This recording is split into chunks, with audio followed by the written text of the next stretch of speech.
மருந்து. இஞ்சியை குறித்து திருக்குர்ஆனிலே அல்லாஹ் ரப்புல் ஆலமீன் சிறப்பித்து கூறுகின்றான். அவர்களுக்காக அல்லாஹ் ரப்புல் ஆலமீன் ஒரு சின்ன உயிரினத்தை கூட உதாரணம் காட்டுவதற்கு திருக்குர்ஆனிலே அதை பயன்படுத்துகின்றான். அப்படித்தான் கொசுவை தன்னுடைய திருக்குர்ஆனிலே பேசுகின்றான், தேனியை பற்றி பேசுகின்றான், எறும்பை பற்றி பேசுகின்றான். இப்படி கண்ணுக்கு மிகவும் சிறியதாக தெரியக்கூடிய அந்த உயிரினத்தை பேசுகின்றான் அல்லாஹ் ரப்புல் ஆலமீன்.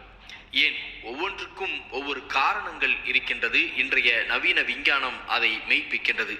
இதுபோல்தான் இஞ்சியை பற்றியும் அல்லாஹ் ரப்புல் ஆலமீன் திருக்குர்ஆனிலே கூறுகின்றான்.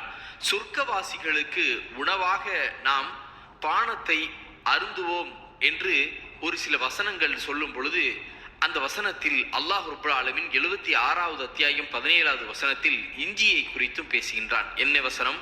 அந்த வசனம், மேலும் அச்சொர்க்கத்தில் சஞ்சபில் எனும் இஞ்சி கலந்த ஒரு கிண்ணத்தில் பானம் புகட்டுவார்கள் சொர்க்கவாசிகளுக்கு என்று அல்லாஹ் ரப்புல் ஆலமீன் இந்த இஞ்சி குறித்து பேசுகின்றான். Subscribe for more videos. Also like, share and comment.